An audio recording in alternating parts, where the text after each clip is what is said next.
Maximum terror. Maximum king. Maximum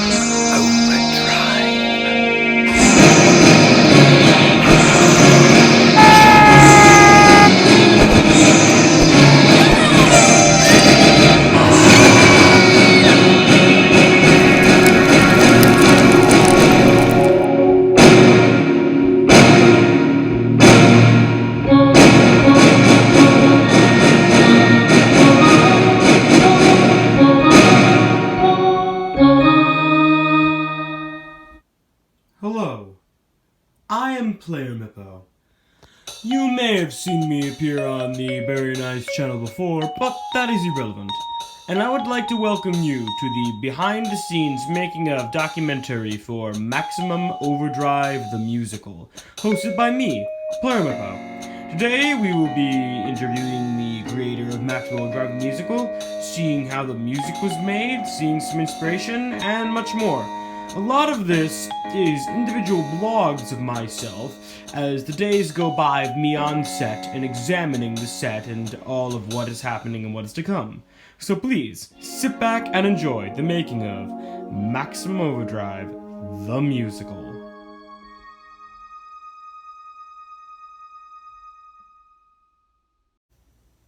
So I'm here live on the filming set and location for Maximum Overdrive The Musical. In front of me we have here a large collection of the characters that are in the movie. Now, I've been told by the director that each one of these people was painstakingly created. Lots of time, love, energy, and effort is put into the creation of every one of these figures. Each character goes through several efforts to the film, or so I've seen. So, Mr. Ross, tell us about your, experience creating these figures. Thank you, Lampo. When making the figures, a director must take quite a lot in. That being many things. For example, character traits, the first one of the character. Steve Ross, he's a very simple man. Therefore, his colors have to be very, greenish. Simplest design, but we know he's a very important businessman and he cares a lot about his job. So his outfits have to look uptight, but not in a snotty way, and in a proud way. Take his son. His son dresses sportishly, childishly. He doesn't dress like his father because his father is older. Then take TC. He has to look strong and imposing and impressive. That's why his police outfit is strong, imposing, and impressive. Back to you, Hippo. A lot goes into making a movie, so I've heard. And it looks like I'm here at one of the sets for Maximum Overdrive The Musical right now. There's Steve Ross's home. This is his home street. Creator Mr. Ross said that he wanted to give Steve's family home not a drab feeling, but a feeling of peculiarity. Pure grayness. Just a big gray rectangle next to all these regular houses. It's also more convenient to build it that way, so he says. He wants to attract attention, but not attract too much attention to the Rosses at the same time. Being asked about how we did the sound effects for Maximum Overdrive, and it's pretty simple. Quite a few of the sound effects, like the computers and the guns and stuff, which created with the use of this Casio keyboard here. It's just a simple, just a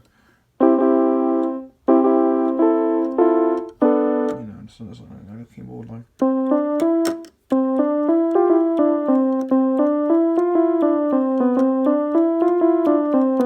just like that. But what we do is, for the computer sounds, we have to select a good sound, it's kind of like a computer. That's like a computer, and we just hold down on the note, just very slightly, just that way. Then we record it and we sample it.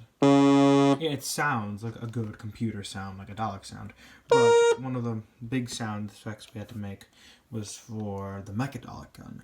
So we hit mode, data, and that allows us to manipulate the sound on many different variables here. We can adjust it. Go from mouse. No, try 15. Same thing. 14. It's a bit different. See, it's a bit different frequency. The sound wave is different. I think the one we did was 15. It's hard to say. Whatever was the loudest, I feel like. That's very similar to the sound that's heard in the movie. Press down on the keys. And we record, and that's how we made quite a few of the gun sounds. But you can still use it for music.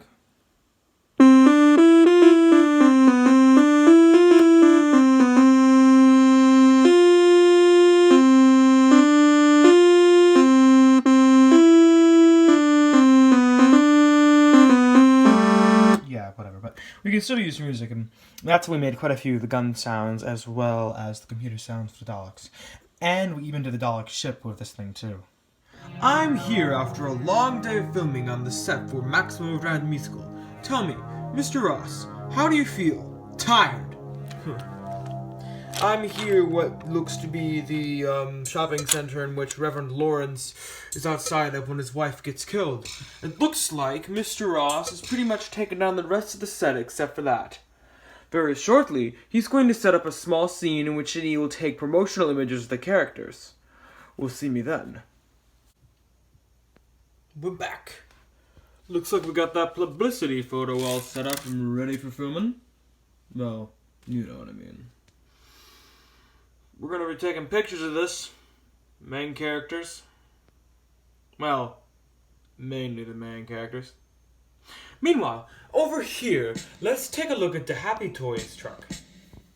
As inspired from the Green Goblin truck in the film, Mr. Ross has attempted to create something that looks semi-like it. Getting some stickers and taping them on as decorations. Getting the black, truck part. And then having the goblin head up front. Unfortunately, the proportioning isn't right. But the budget of this is only around $100, so haha, you see, this is a YouTube movie, folks. This truck is going to be featured in the film.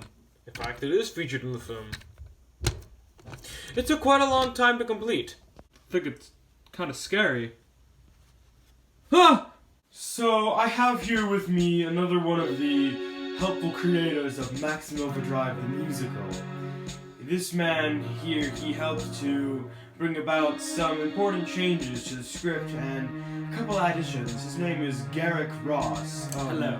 Mr. Ross. I'm one of the head producers here. Very nice. What was one of your major contributions to the movie? So what I first did was, as one of the many Stephen King tropes, there is the evil or fallen priest, somehow the irony that revolves around that. You have, there was one thing you were missing though. Yeah. The abusive parent, or especially the abusive step-parent or stepfather. Yeah. Of course now, I don't think Steve Ross, he's not an abusive type of guy, and making Helen Margarettsville, she's divorced with Steve, and she has, another husband, and it's, Bobby's stepdad, that would have been too much. So I thought to myself, we've got to get some sort of abusive figure in there to abuse Bobby, really make it a Stephen King trope. So I thought, well, what can we do? Then I got the idea. This abusive man, his name. Well, did I come up with the name? You came up with the character. I came up with the character. I don't think I came up with the name. You want him to be called Kyle. I want him to be called Kyle. But Kyle, no. It was Clyde. It had to be Clyde. And so I formulated this man. He's a member of Bobby's family, yes, but he's really not that close. He's Helen Margarettsville's, dirtbag brother, essentially, who lives in his car in their driveway, and I thought, this is perfect. He can abuse Bobby in a few scenes. I was hoping for maybe some more conflict between, Clyde and maybe Steve or Helen, but I honestly, in the end, I don't think it was really necessary, because it got the point across. He hit Bobby in a few scenes. Bobby was nice to him. He wasn't. Was this originally in the script? No. It wasn't. It was completely not in it. And his song. What was his song? Hold Me Back. Yeah, it was all my idea. The duet, all those scenes. Clyde, I added that. It had to be in there. Very good contributions. What is your favorite part of Maximum Overdrive The Musical, would you say? My favorite part has to be either when either when the Hogwarts Express bursts through the walls of the Dixie Boy and kills Hermione, or there's another really good part. It's when, what's his name? The priest, Reverend Lawrence. Reverend Lawrence, when he dies. You just see this book, and it's revealed that it's the Communist Manifesto. That was also your idea, too. That was one of my ideas. I just personally think that was a really clever idea. Part man, part machine, one of the best parts. What else did you contribute to Maximum Overdrive The Musical? Did you write any of the songs? Did you sing it all? I was the backup vocals for the high part in one song in Another Day, Another Dollar. And the second chorus, I was the backup high vocals, but I was never requested to come back again. It was too bad, really. I know. What about that song at the end? That, rock song. I heard rumors that you had something to do the with Crypt that. Crew. So, every bone in my body. The song that Clyde is listening to, I also wrote. I am the singer in that song as well, and I came up with it. The Crypt Crew is this fictional band. Who are they?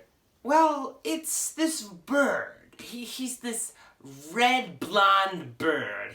What's his name? Red. Oh.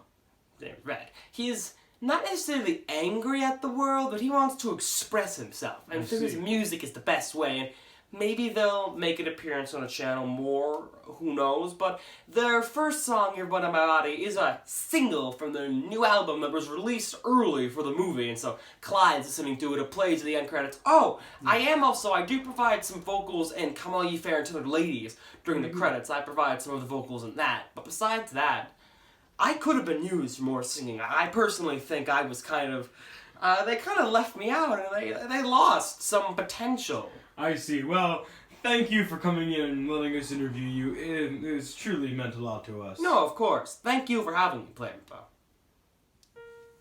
This is the set for the musical's first song, Another Day, Another Dollar, my personal favorite. As you can see, Steve Ross is in the front, preceded by a group of businessmen and women. Now, behind him is the Ross family home, a nice, quaint little home, kind of cheap, kind of bland, but again, the house is supposed to be blandly symbolic to represent who Steve really is. Right now, we have just finished production of Another Day, Another Dollar. The scene took about 3 to 4 days to shoot. Lots of moving, lots of people. Now Mr. Ross has to tear down this set and build the set for Bobby's room for the song Hold Me Back. When it comes to movies, there are a lot of aspects involved. This includes special effects, sets, set design, characters, stuff like that. All effects were done by David Ross himself, and all the explosions and lasers and all the green screen, all that jazz was all done by David Ross, including the set design as well as characters and production. When making a movie, one has to take the time to do quite a lot, and when you have an explosion, you have to have your original video clip. Then you have to relay the explosion over it. So therefore you have two clips. You have the explosion and you have the clip without the explosion. There's a lot to these sort of things, and there's a lot of creative thinking when it comes to doing effects, like green screens and other things. It's not just, a walk in the park. Here we have the Dalek ship. In all technicality, it's only this big. In fact, I'm bigger than it. But in the movie, it's the size of the Empire State Building or something. I don't know. It's huge. And soon, we're going to be setting up this construction paper to make it look like it's in outer space. Tune back in for when we do that. We're back. And it appears that outer space is complete. It's quite simple, really. Just a bunch of black pieces of construction paper taped together, held up by some base plates, and then it looks like the Dalek ship will be in outer space. Well, it should, at least. There are quite a lot of green screens in this movie. One of which is in the Mecha-Dalek control room, which is the set that's being constructed right here. What we do is, we take these scissors, and we cut the green paper to fit the size of the set. Therefore, we can put the camera in front of it and project the imagery and video material that we want to be seen on to the green screen. It's very hard and time-consuming work, especially when you go and you film an entire thing with the green screen, only to realize that it doesn't work after you've destroyed the entire set and you have to go do it all over again. Believe me, that's not fun. When it comes to movies, one of the most impactful parts can be the soundtrack, and Maximum Overdrive the Musical is no exception. The songs, be it the actual sung songs and the composed orchestra music for the movie, really helps to make or break it, and in this case, it makes it. The backtrack for the songs for Maximum Overdrive the Musical and the actual incidental music itself were made on two different softwares, which is slightly apparent, and the songs were all written by David Ross himself. They're all originals. But now, I've got a couple questions about that. So, Mr. Ross, please educate me. How was the music for Maximum Overdrive the Musical made? I mean, not just like the instrumentals and whatnot, but the actual soundtrack itself. Well, thank you, Playroom Hippo. That's a very good question. Now, the entire soundtrack for Maximum Overdrive the Musical was made using this Yamaha keyboard. You see, by using it, I can simulate that I have an entire orchestra right at my fingertips, when really, I don't. It's a good trick. You see,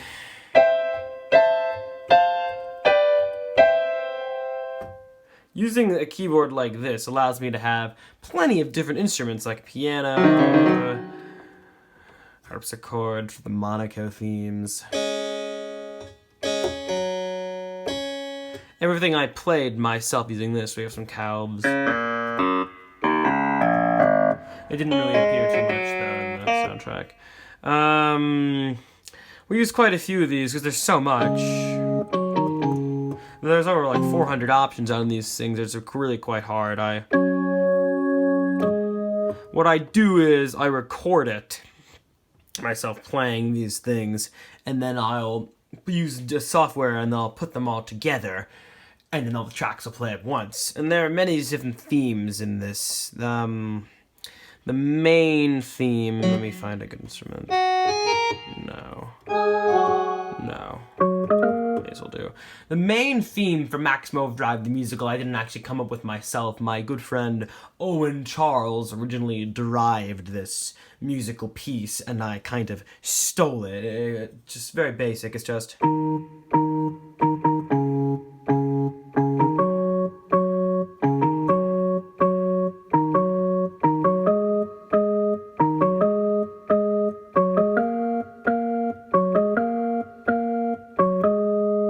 if you don't mess up there in the middle, but that's okay. And that's the main theme. There are a couple of other themes that play throughout this, like...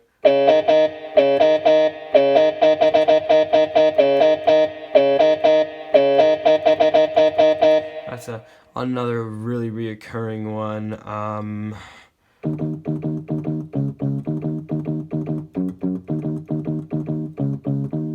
That's another really reoccurring one. We have a lot of strings in the soundtrack, a lot of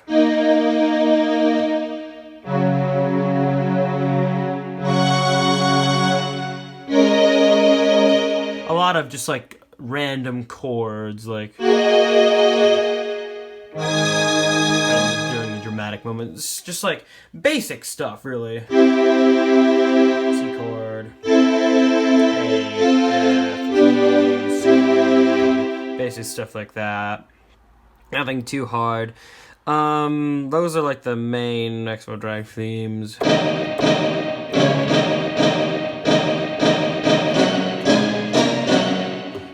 Really, we have everything on here. We have trumpets, tubas.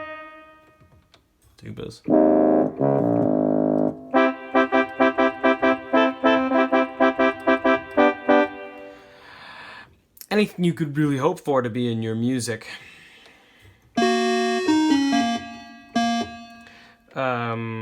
Where's the one? Is it? So we used, this is the Officer Malone theme. And you listen closely, it's kind of like part man, part marching, Munson Malone, not him to be, that you need to behold. That was a little piece I did in there. We use the soundtrack a lot. One of our main ones. We also use a lot of drums. What is that one?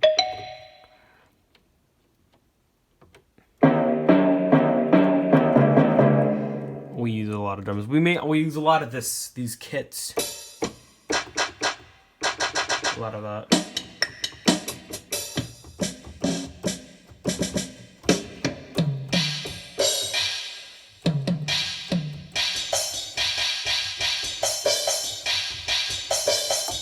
That's a reoccurring one. Other characters who have themes are like, Sam Goodyear. When he ever shows up, there's a lot of just like, just percussion sounds. And that's really how we did the music for Maximum Overdrive. Pretty much just very simple stuff on this keyboard, which is what provides the entire thing.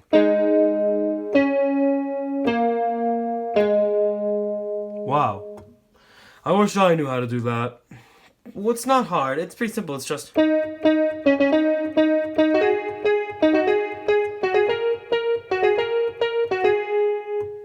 Wow. Whoever said that Easter break had to be a break? For us here at Very Nice, Easter break was not a break. We are just concluding a over 1 week shoot of the 2 main battles from Maximum Overdrive The Musical taking place here at the Dixie Boy truck stop. Our creators have been working non-stop on this scene, with the action, the scenery, the violence, the explosions. It's a lot of work producing these battles, but it will be worth it. Every good movie has a train crash, and Maximum Overdrive The Musical is no exception. In our version, the Hogwarts Express is going to rapidly slam itself through the wall of the Dixie Boy truck stop. What will that look like afterwards? Well, let's find out right now. 2 minutes later. Here it is after all the destruction. The train smashes through one wall and smashes right out the other. Now that's what I like to see in a movie, some good old demolition. New scenes, new set. Now that we are done with the exterior of the Dixie Boy, we need to film the interior scenes.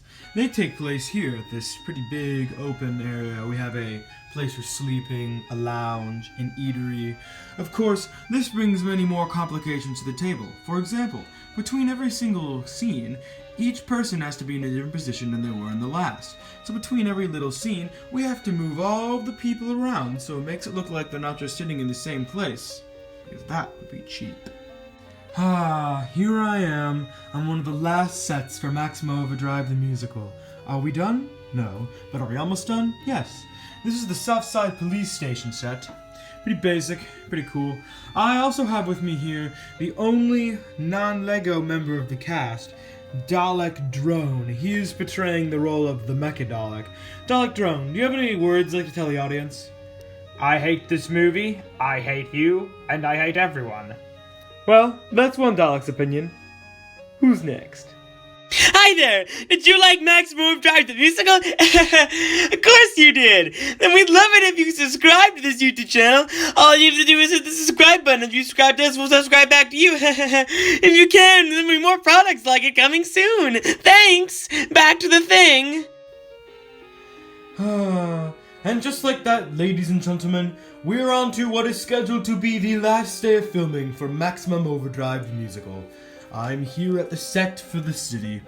Many of the scenes take place here, though they're not too long, so the director, David Ross, is hoping that he can get it done relatively within 4 or so hours. It's been such a long and grueling process. But at least finally the photos can all be done, and then the editing, and then the movie shall be almost complete. Of course, we can't work without a bit of light music. I can jive to this.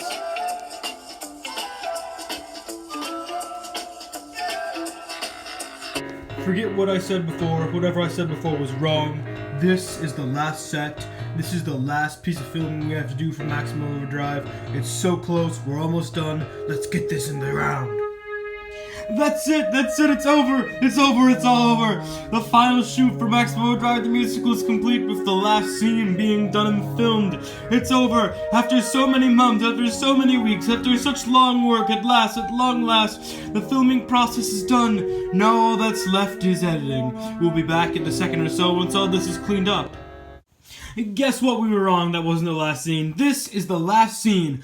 All the filming for Maximum Overdrive The Musical is over. It's done, alright? No more extra scenes. No more crap we didn't see or know about. This is the last scene. Movie's over. Goodbye. Have a good day. And now it's time to edit. Let's have some fun.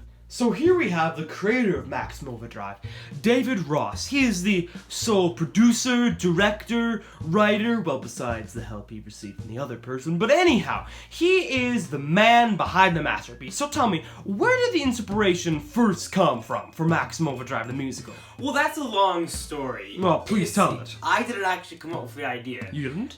It was a long time ago. It was last year in my global class. I opened my Chromebook and this music started blasting. And my global teacher turned to me and he said, "Oh, the machines are coming alive," because I didn't do it on purpose. The music just started playing. Now, then he said, "It's like that movie," and I said, "Maximum Overdrive," and he said, "Yes." And it just kind of generated from there. You see, my global teacher, he loves Maximum Overdrive. Well, do you like Maximum Overdrive, the original? Be honest. What is your opinion on it? Well, I think it needs some major improvement, and I provided that major improvement. I agree. Now, continue. You see, he loved the movie so much he wanted me to make a musical for it, so I made the opening number for it like a year ago, and then I kind of sat on the back burner for a while I had to finish some other projects like Programmed, you know. You should watch those. Those are good videos. I like those. But I eventually returned to Maximum Overdrive the Musical at my global teacher's request. But he had another request. He wanted himself to be in it. Can you elaborate on this, please? Well, not just that. He wanted to be Robespierre. Maximilian Robespierre. He wanted to be himself, but Robespierre at the same time. So how did you achieve this? Well, I had to write him into the script. I had to have Robespierre killed, and then have him take Robespierre's place in time, and then we returned the other characters so we could be my global teacher and Robespierre at the same time. And that's really where the whole idea for Maximum Overdrive Musical came from. I wrote like a script, I wrote all the songs all by myself, and then I got all the minifigures together, and I created these characters. You composed the music? I composed all the music. Wrote the soundtrack? The soundtrack, I did it all myself, all of that. All the characters. The character of Steve Ross, he's been around. The name Steve Ross is pretty much everywhere at this point. He's just been this, like, name we've always used, and now he's finally been given a purpose. Interesting. Gene Wilder. Where'd Gene Wilder come from? Why is Gene Wilder in this? That's a really good question. He was requested by my global teacher because of the movie Silver Streak, which is another one of my global teacher's favorites, to which he had us watch. And he said Gene Wilder had to be in the movie somehow, so I threw him in there. My global teacher wanted to be killed by Gene Wilder, but I wouldn't allow that because Gene Wilder was one of the good guys. Now, can you explain to me some of the symbolism involved of Gene Wilder and TC and how they're the only ones who actually are, like, actual humans? Yeah. Is that intentional? Yes. Gene Wilder and TC are the only characters that have real-life skin colors. You see, everyone else is yellow, but they're not. And that provides symbolism to them to be the most relatable real-life characters. They're the heroes. They're the heroes. They undergo this sort of development. They want to be thanked. They have desires, but they've never been thanked for what they've done. They go through this sort of development, and at the end, they solve the... Are they thanked, though, at the end? I say they are, by Steve and Helen. They solve the actual problem, and Steve solves the personal problem. Can you elaborate on them? Like, there is a major plot to this, but at the end, the plot kind of divides itself. Well, there's two plots. There's the plot of stopping the machines, and there's the plot of stopping Officer Malone, who is the Dalek puppet. Steve has to stop Officer Malone and save Helen Margarettsville, and TC and Gene Wilder have to stop the machines and the truck, and that's what they do. I understand that. Now, what do you say was your favorite character on the topic of these characters and plots? Who was your favorite character? That's probably Officer Malone, I'm not gonna lie. I think he was one of my favorite characters to do the singing for, the voice for... Now, I have another question. There's another character who kind of stands out to me. Yeah. He's, the salesman. Yes. Where did you get the inspiration for him? Sam Goodyear. Yes. Sam Goodyear is another one of those names that's been floating around. I think he's actually like a local news reporter on the radio or something that we haven't heard in years. But he's this salesman, and every Stephen King movie has to have a salesman. Yes. And this one, he sounds like this. He's heavily based off of Barney Northrop. If you haven't seen Barney Northrop before. He's a key channel character. Yes. The raccoon, the salesman. They're essentially the same. They are pretty much the same person. Salesman. He's supposed to be the comic relief. Now, I don't know who else finds salesman funny. I find salesman funny. Yeah, there was some good humor there. Now, Yeah. what was your favorite song? Probably Another Day, Another Dollar. Another Day, Another Dollar. That is a very good song. It shows off the music. It shows off the vocals. It shows off the choreography. It's the big, Yes. like, opening number to the Yes. musical. I have a question. Why is there only one, like, large number like that with choreography, music? Well, like, now that's not true. You see, there are other group numbers. but, like, that's the biggest one. Why Well, are there no others? it's really hard. You see, when you have human beings and you're filming them, they can move and do stuff. But when you're taking pictures from like 20 Lego figures at once, you move each one really painstakingly slowly. Can Legos dance? No. Well, yes, but very weirdly. They can do this. And Yeah, this, yeah. And that's about all they do, Another Day, Another Dollar. And that's one of the main reasons why there's only one huge song full of all that dancing and stuff. It's because it's just very time-consuming and hard, and the motions are very repetitive. Now, what about the things that were added, like Clyde? You see, I never had Clyde in the script. My friend included him, and he really threw him in there, not last minute, but after the script was written, so I had to, like, throw Clyde in these scenes that I already finished, and, like, that's why if it ever seems like it's kind of randomly, like, it just cuts from one thing to another, that's why. But it all flows really well, in my opinion. Yes. Now, there's another character I was curious on. The news reporter, Bob Burbank. Yeah. Where did he come from?